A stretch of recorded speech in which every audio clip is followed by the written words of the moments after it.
Well, I went to journalism school. I always wanted to be a storyteller. I think in the end, I did not choose to be a photojournalist. I think I was photojournalism chose me.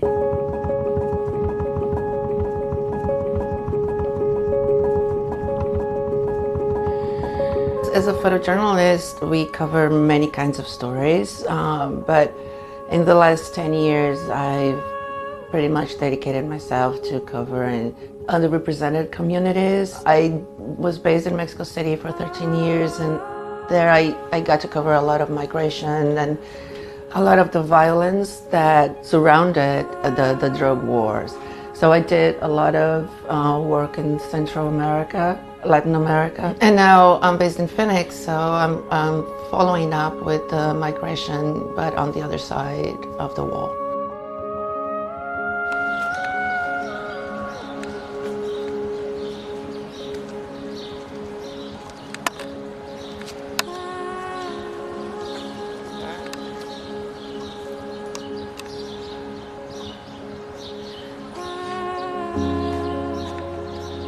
There are many challenges. First of all, your life is not under any kind of schedule.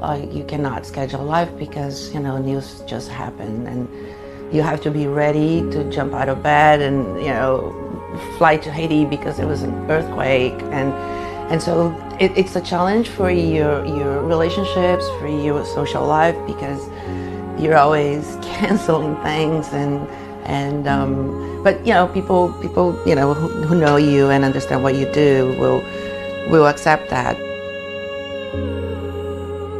As a photojournalist, you cannot interfere with what's happening in front of you, and that means I'm not gonna stage anything. I'm not gonna ask people to do what they're doing, but I have to be there and I have to be very close to them.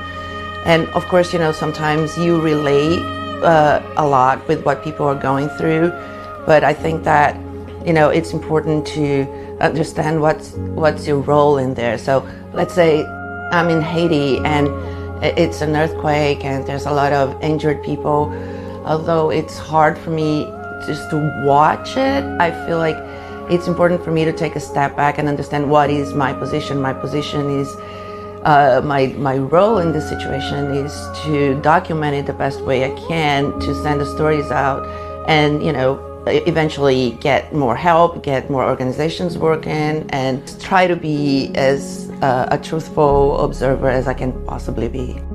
My work is a document.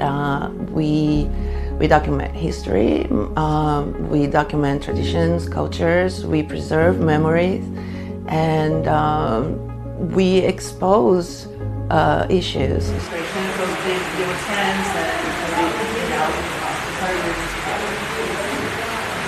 I teach at a variety of places. I teach at a workshop called the Founder Photojournalism Workshop, which is a pro bono work that photojournalists do. We go around the world, and the goal here is to empower people to tell their own stories. I also teach at ICP in New York, International Center of Photography. I teach a weekend workshop for the documentary at the documentary program. And this semester I taught visual journalism at the Walter Cronkite School of Journalism at Arizona State University. It'll be pretty high up.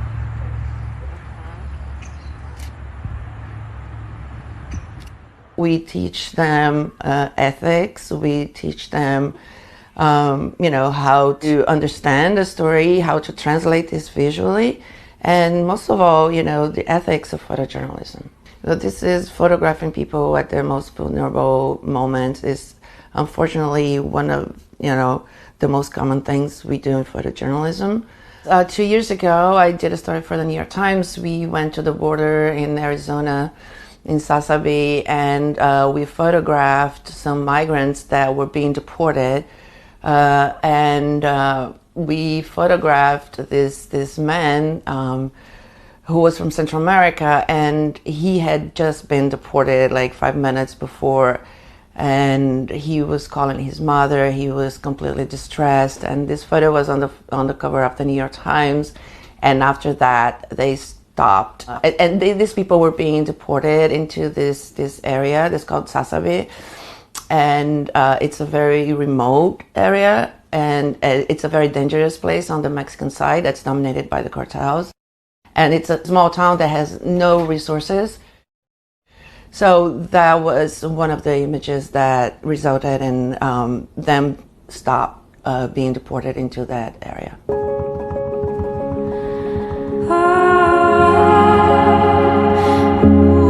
I believe that there are stories that have to be told even when the deadlines die down. There's so many things I love about what I do, but I think what I love the most is this possibility of being with so many different people and situations, just to get into people's homes and, and lives. And I think this, and to do this, people have to trust you, and this is something that I do not take lightly. I think I don't take it for granted. I think it's a huge privilege to be able to witness and share stories of other people.